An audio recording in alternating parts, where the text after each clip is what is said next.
성경 곳곳을 보면 예수를 깊이 생각하라, 예수를 바라보라는 그런 말씀이 아주 중요하게 기록되어져 있습니다.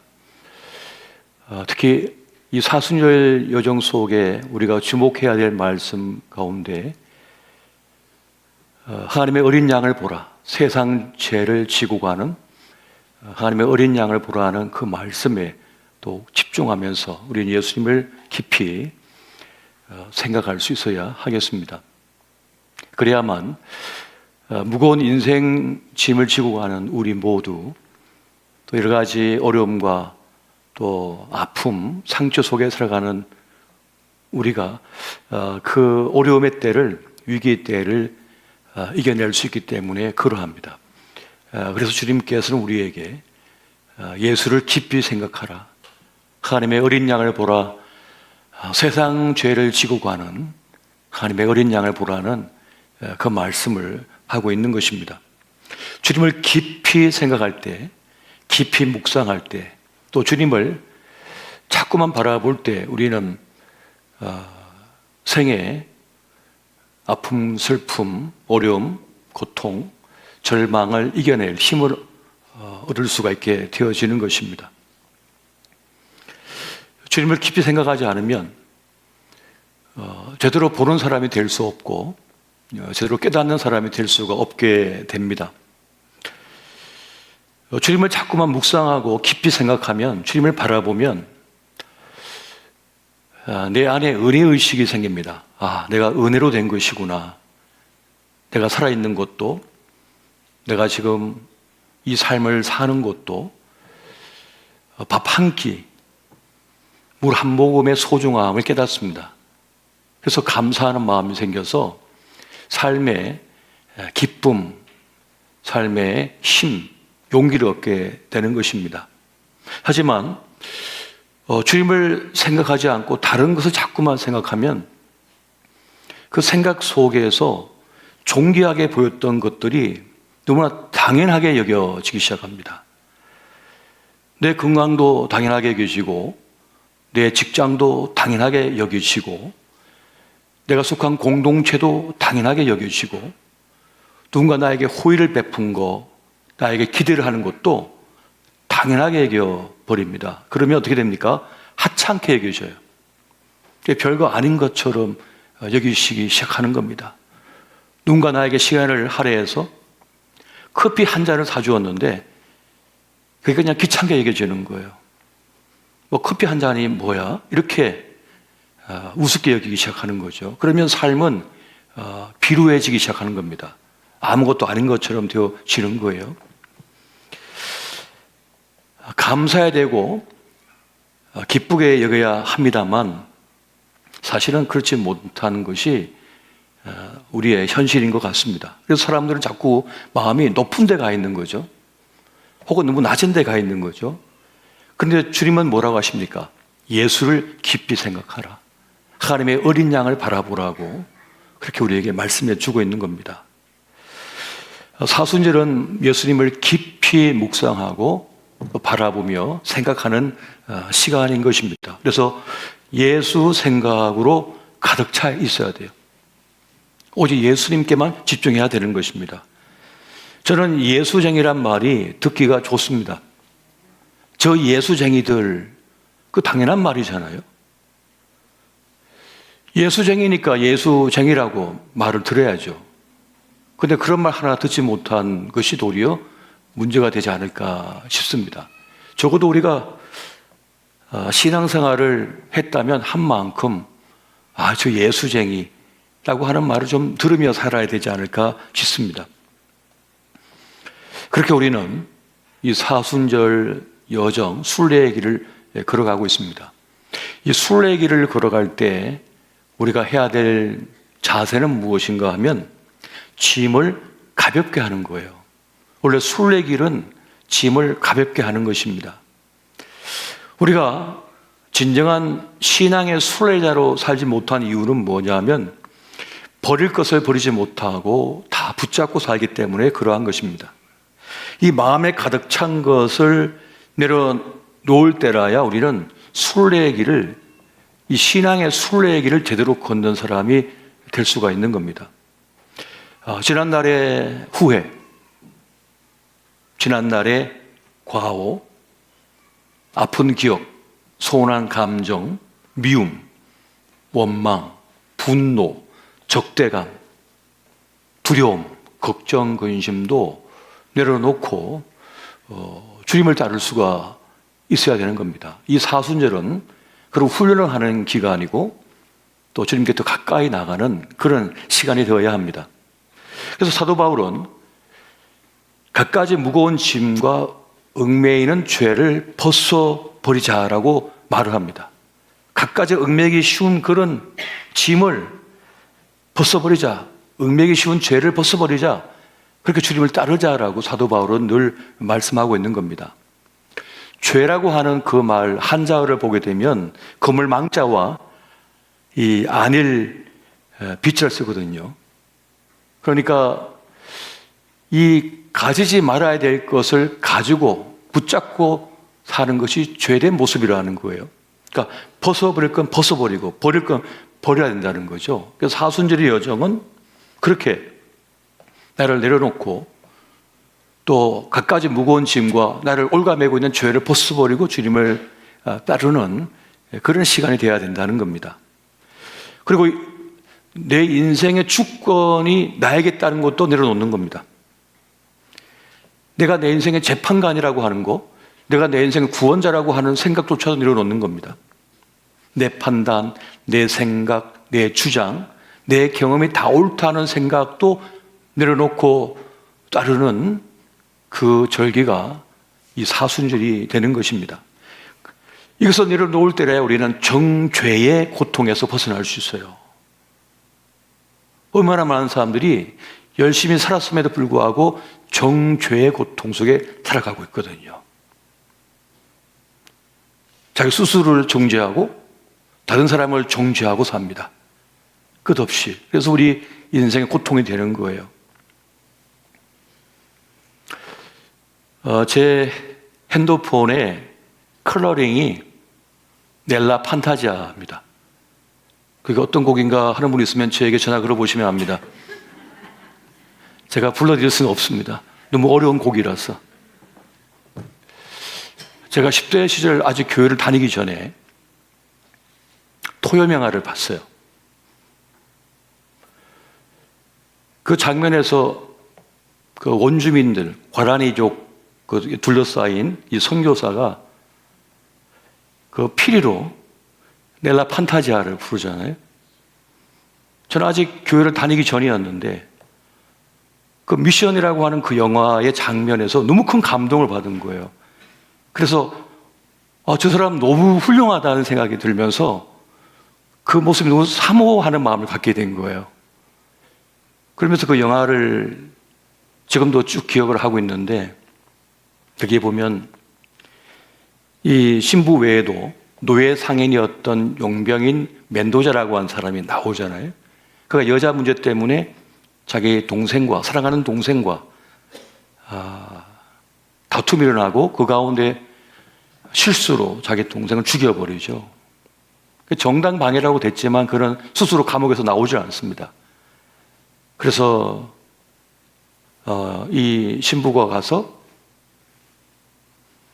이 멘도자를 데리고 같이 우리 저기 원주민들에게 가자.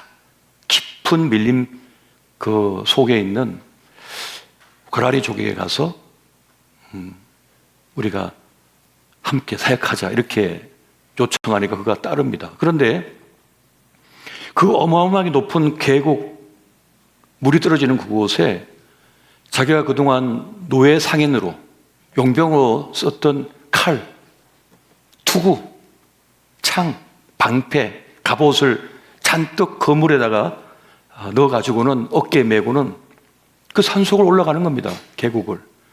그러니까 올라가다가 떨어지고 올라가다 떨어지고 온몸이 만진창이에요. 그리고는 이제 그 고라니족 앞에 가죠. 그랬더니 고라니족이 그냥 깜짝 놀라버립니다. 왜냐하면 바로 그 용병이거든요. 자기 형제를 잡아갔던, 자기 아버지를 잡아가 노예로 팔았던 그 용병이니까 죽이려고 막 합니다. 그때 신부가 막으면서 이 사람이 그동안 지은 죄를 뉘우치기 위해서 지금 좀 무기를 들고 온 게 아니라, 싸우려고 갖고 온 게 아니라 지금 죄를 뉘우치기 위해서 거물에다가 담아가지고 지금 올라오려고 하는 거다. 그러니까는 그 사람들이 와가지고 그 거물을 끊어버리죠. 그러니까 그 투구와 칼과 창과 방패, 갑옷이 있던 그 거물이 그 계곡 밑으로 떨어져요. 그러면서 이 멘도자가 엉엉 울지요. 그러니까 그 원주민들이 와서 그의 얼굴을 비비고 뽀뽀를 하고 품에 안아줍니다. 자신을 얽매고 있던 모든 것들을 벗어버릴 때라야 우린 진정한 자유를, 해방감을 누릴 수가 있거든요. 진정한 참회가 있을 때, 회개가 있을 때 일어나는 역사입니다. 진정한 해방 경험을 누리는 거죠. 주님께서 그걸 끊어버리시는 거예요. 그가 참회하고 회개할 때. 이 사순절은 그렇게 나는 아무것도 아닙니다. 저는 죄인입니다. 저는 형편없습니다. 라고 주님께 나아가서 나를 내려놓을 때라야 나를 얽매고 있는 수많은 짐들이, 그 아픔의 상처들이, 억울한 감정들이, 분노가 끊어져 버리는 거예요. 사순절은 그렇게 우리의 모든 걸 끊어버리시고 진정한 자유를 주시는, 구원을 주시는 그 주님을 만나야 될 때임을 여러분 명심하시기 바랍니다. 이 사순절 시간은 바로 그런 시간인 것입니다. 지금 누구를 바라보며 살아가고 계십니까? 누구를 향하고 계십니까? 주님만을 향하시기 바랍니다. 그리스도 예수를 깊이 생각하며 바라보시면 문제의 실체를 깨닫게 되어지고 진짜 구원의 하나님을 만나게 되고, 또 나를 부인할 때에 하나님께 주시는 기회를 잡을 수가 있게 되어지는 것입니다. 오늘 본문의 말씀에서 오늘 성경 저자는 예수 그리스도께서 모세보다도 하나님의 온 집에 충성한 하나님의 아들이셨다고 말씀을 하고 있습니다. 하나님의 온 집에 충성했다는 거예요. 그 온 집이 뭡니까? 하나님 나라이기도 하고 하나님의 백성들이기도 합니다. 그 사명을 모세가 충성되게 감당했던 것처럼 우리 예수께서는 더 위대하게 그 일을 감당하셨다라고 말씀하고 있습니다. 그래서 오늘 사순절 가운데 우리 총여성교회 모든 회원들뿐만 아니라 우리 모든 성도들이 가져야 될 그 필요한 영성은 무엇일까를 한번 깊이 한번 생각해 보았습니다. 그러면서 두 가지를 말씀드리고 싶습니다. 그 첫 번째는 주님 뜻에 아멘하는 영성이 우리에게 있어야겠다는 생각을 가집니다. 따라해 보세요. 주님 뜻에 아멘하는 영성이 되자. 우리 예수님은 언제든지 아버지의 뜻에 아멘이 되셨다고 말씀하고 있습니다. 언제든지 어느 때든지 주님의 뜻이라면 아멘하는 삶을 우리 주님께서 사셨다는 것이에요. 십자가를 지시기 전 겟세마네 동산에서 우리 주님께서는 땀방울이 핏방울이 되시기까지 기도하셨습니다. 마태복음 26장 39절 말씀 같이 한번 보겠습니다. 자, 시작. 조금 나아가사 얼굴을 땅에 대시고 엎드려 기도하여 이르시되 내 아버지여, 만일 할만하시거든 이 잔을 내게서 지나가게 하옵소서. 그러나 나의 원대로 마시옵고 아버지의 원대로 하옵소서 하시고. 여기서 그친 것이 아니라 또 기도하시죠. 마태복음 26장 42절 말씀 같이 봅니다. 시작. 다시 두 번째 나아가 기도하여 이르시되 내 아버지여, 만일 내가 마시지 않고는 이 잔이 내게서 지나갈 수 없거든 아버지의 원대로 되기를 원하나이다 하시고. 아멘. 아버지여, 만일 내가 마시지 않고는 이 잔이 내게서 지나갈 수 없다면 마시겠다는 거예요. 주님께서 거두지 않으시는 거죠. 이 잔을 마시라고. 지나가지 않는 거예요. 왜 그럴까요? 내 몫이니까. 하나님 아버지가 아들이신 예수 그리스도께 주신 자녀이니까, 주님의 자녀이니까 딴 사람이 맞을 수 없는 거예요. 그것처럼 주님께서 우리 각자에게 주신 잔이 있어요. 그 잔은 내가 마셔야 되는 거죠. 나의 잔인 거죠. 주의 뜻대로 나에게 주어진 잔인 거죠. 그 잔을 마셔야 된다는 것입니다. 차마 마실 수 없는 고난의 잔이라 할지라도 주님 뜻 안에서 내게 주신 잔이라면 그 잔을 마시겠다는 그 말씀을 우리 주님께서 지금 하고 계시는 것입니다. 그렇게 하나님 아버지의 뜻에 따라 우리 예수님께서는 그 순종의 잔, 고난의 잔을 마시시고 십자가에 죽으셨습니다. 아버지 뜻대로 고난의 잔을 마시고 죽으셨기 때문에 구원의 큰 역사, 그 위대한 역사가 이루어지게 된 것입니다. 그래서 우리 주님의 죽으심은 가장 아름다운 죽음, 그 사명의 죽음이 되셨던 거예요. 죽어야 할 때 죽어야지 구원의 첫 열매가 되고 부활의 첫 열매가 되고 큰 역사가 펼쳐지게 되는 것입니다. 죽어야 할 때 죽는 게 중요한 겁니다. 그때가 있는 것이죠. 우리가 무슨 일을 만나든지 주님 뜻이라면 아멘 할 수 있어야 됩니다. 아멘 해야만 그 일이 풀려지는 거예요.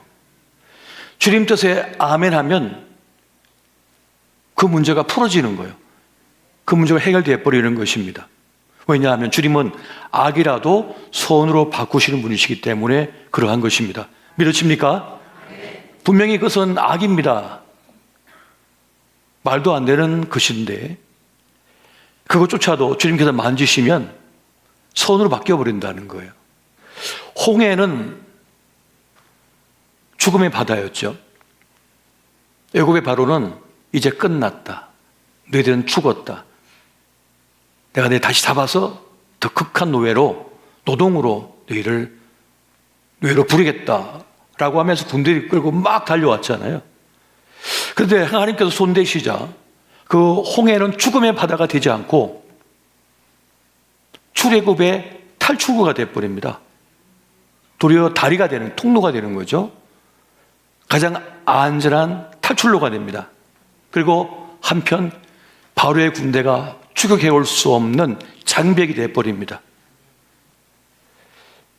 분명히 불신자의 눈에는 그것은 죽음의 땅이요 죽음의 바다하고 벽인데 주님께서는 생명의 통로로 만드시고 다리로 만들어 버리셨단 말이죠. 이것이 이성과 상식을 뛰어넘는 하나님의 역사인 것입니다. 그래서 복잡하게 생각할 거 없습니다. 고민할 것이 없습니다. 주님의 뜻이라면 아멘하고 순종하며 묵묵히 나아가면 되는 것입니다. 그럼 어떻습니까? 하늘로부터 오는 구원을, 하늘로부터 오는 은혜를, 축복을 받아들이는 삶이 되는 것입니다. 주님의 마음이 여기에 있는 것이죠. 노아가 방주를 짓는데 120년이 걸렸잖아요. 그런데 그렇게 많이 걸릴 필요가 없거든요. 120년까지는 필요 없거든요, 사실은. 그런데 왜 그렇게 긴 시간을 주셨을까요? 기회의 시간이죠. 하나님께서 더 많은 영혼들을 살리기 위하여 기다려주신 거예요. 이게 주님의 마음이거든요. 이것처럼 주님의 마음은 너무나 깊고 넓고 놀랍습니다. 우리 주님을 그렇게 우리가 깊이 생각할 수 있어야 돼요. 주님은 우리를 구원하시기 위하여 자기 목숨까지 버리셨단 말이에요. 그렇다면 우리를 위해 못할 일이 없으신 거죠. 우리를 향한 사랑의 끝이 없으신 거예요.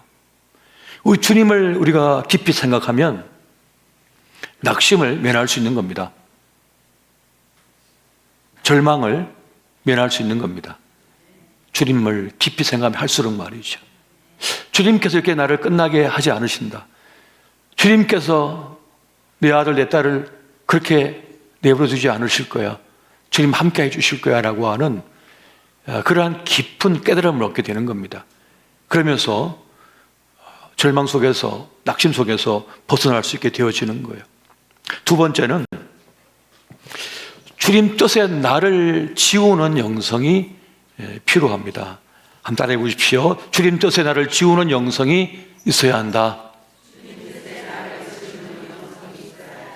주님 뜻이라면 나를 비우는 영성, 자기를 부인하는 영성이 필요한 것입니다.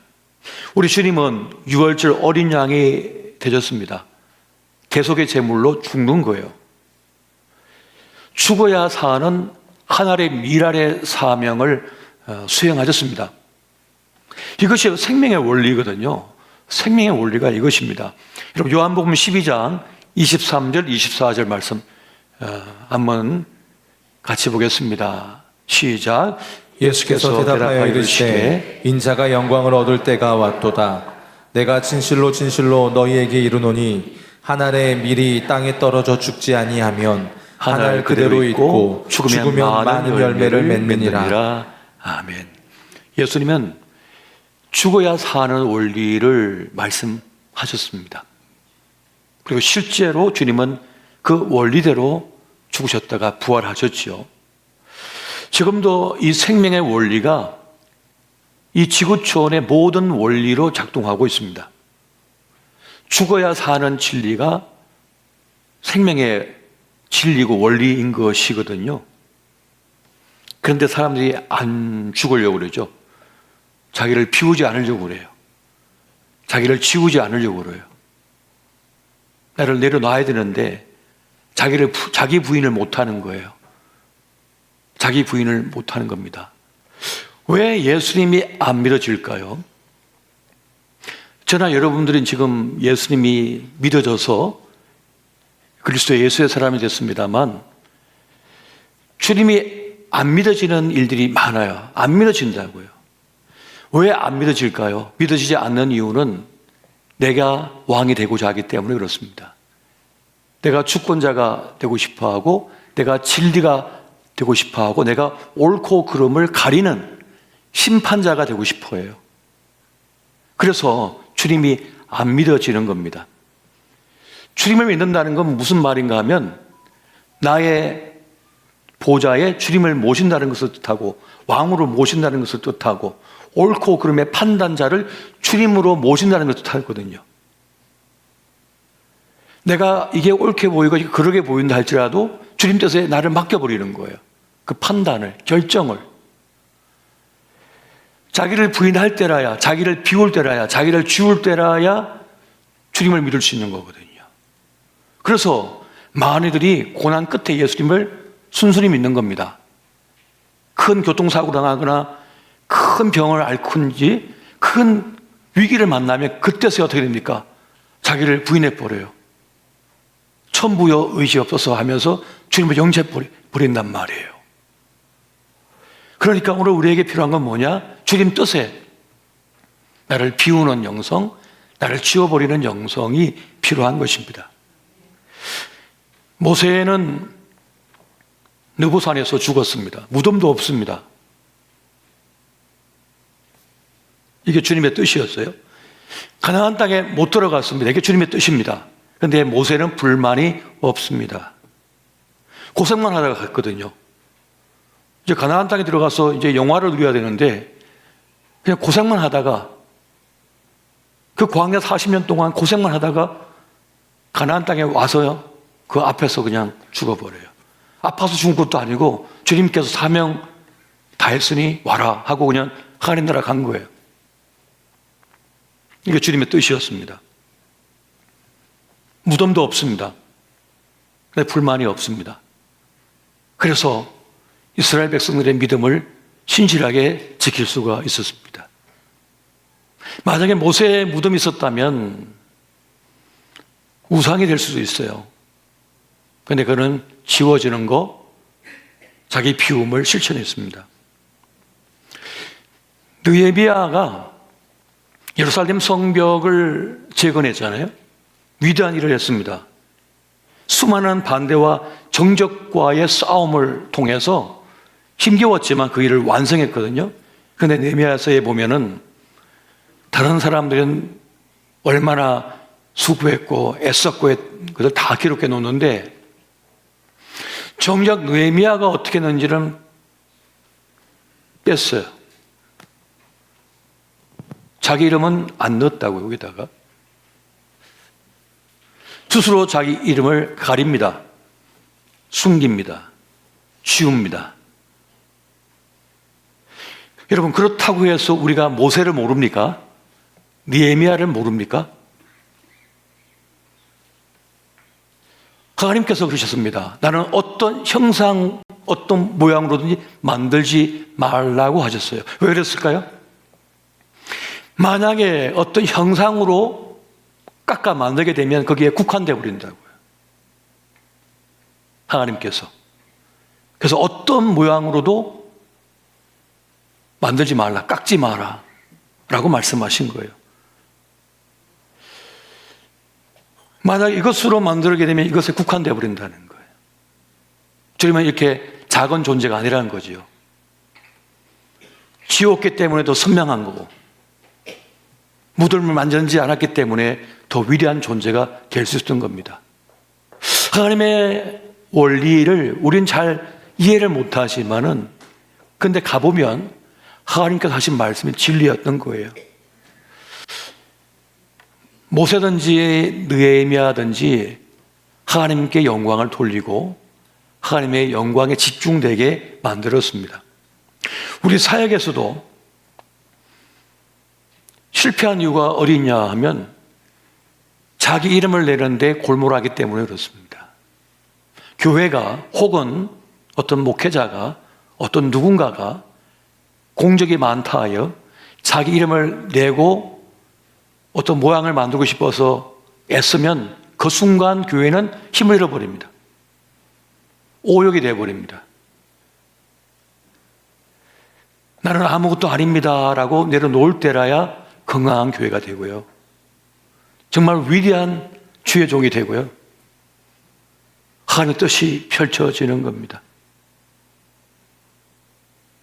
그것입니다. 이것이 중요한 겁니다.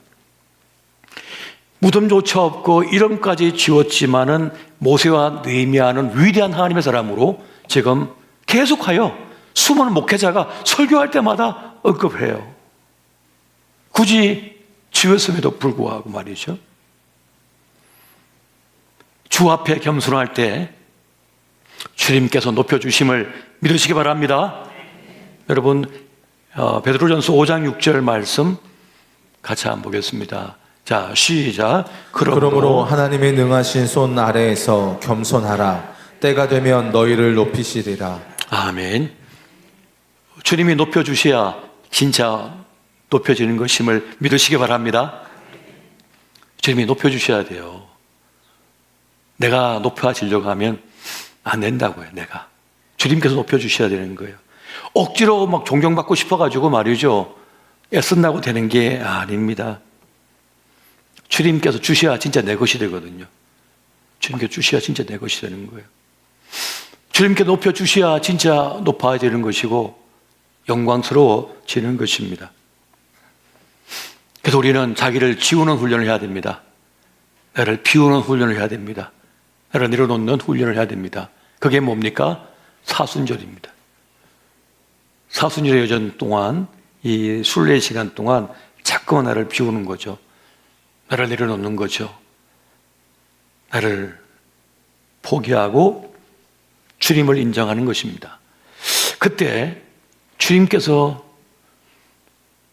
우리를 아끼시고 사랑하셔서 우리를 더 존귀하게 만드시고 우리를 통하여 하나님의 위대한 일들을 이루어가게 되시는 겁니다.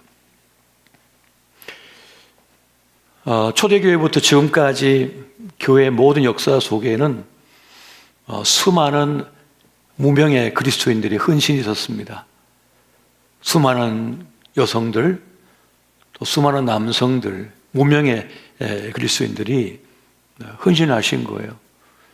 우리 예수님의 공생의 사역 동안도 언급되어진 여러 여성들이 있었습니다만 그 외에도 정말 많았겠죠. 일일이 다 기록할 수 없어서 기록하지 않았을 뿐 하나님 나라에는 다 기록되어 있을 것입니다.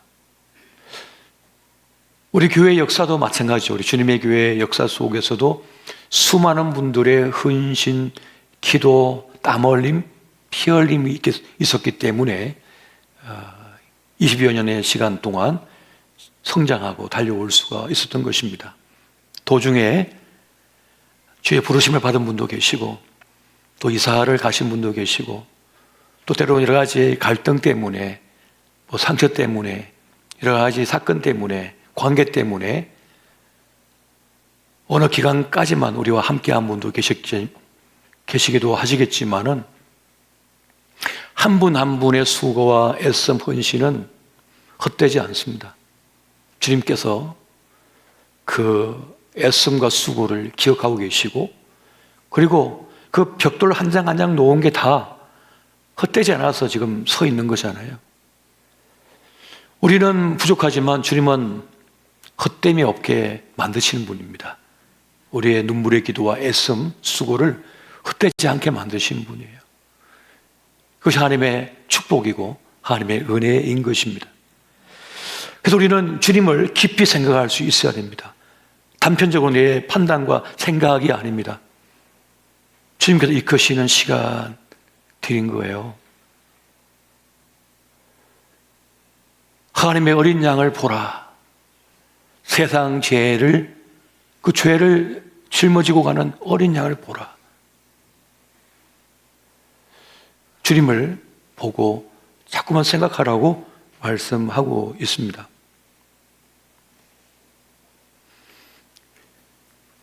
저희 선배님 중에 한 분이 이제 68세 정도 되셨는데 사경을 헤매고 계신다는 소식을 들었습니다. 저희 군목 선배님이신데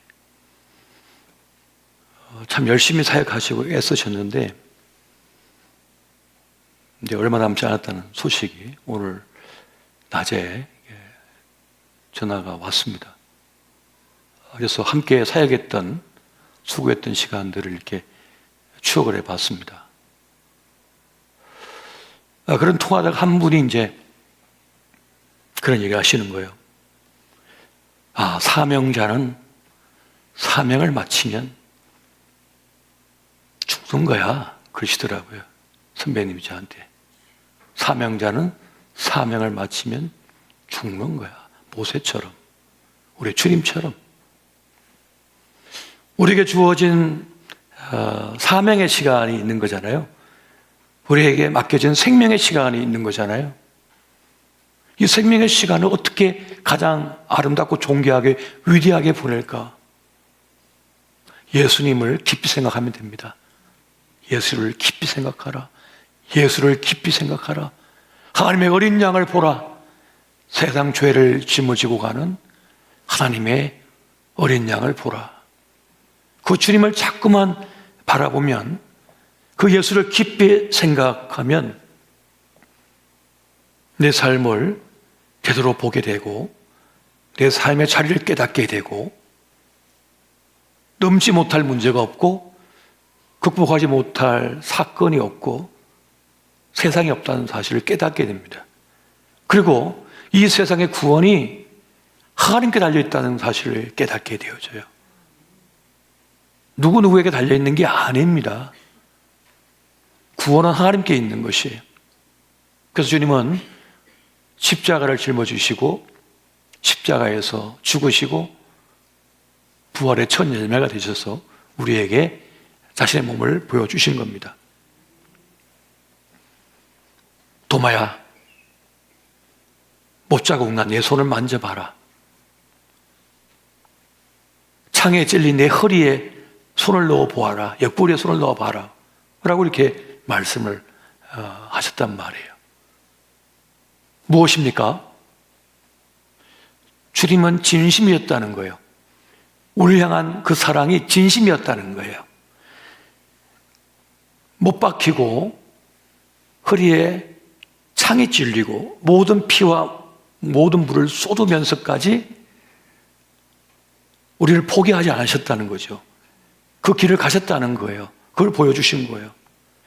그때 비로소 도마가 나의 주님이라고 고백하죠. 진심이었다는 겁니다. 우리 종려선교회 모든 회원 여러분, 주님 앞에 진심이 되시기 바랍니다. 끝까지 십자가 짊어지시고 못 박히십시오. 옆구리에 창이 찔리면서까지 나에게 주신 소명, 나의 직분 감당하시고 주님 앞에 당당히 서실 수 있기를 바랍니다. 주님께서 주신 이 사명의 시간, 이 영광의 시간, 이 시간은 내 몫의 잔이잖아요. 내 몫의 잔이에요. 이 김권사 건이 아니에요. 이거 박권사 거 아니에요. 오집사님 거 아니에요. 나에게 주신 잔이 있다고요. 나에게 주신 주님의 잔이 있어요. 그거는 여러분의 몫이지 딴 분께 아닙니다. 우리에게 주신 각자 주신 그 몫의 고난의 잔, 사명의 잔을 받으셨다면 끝까지 다 맞으십시오. 그 십자가 지시는 것이죠. 그때라야 그 십자가의 영광을, 직분의 영광을 우리가 경험하게 되는 겁니다. 오늘 저와 여러분이 그렇게 이 사순절 헌신을 다짐하시면서 예수를 깊이 생각하시고 주님과 함께 동행하는 그 사명의 여정 되시기를 예수 이름으로 축원드립니다.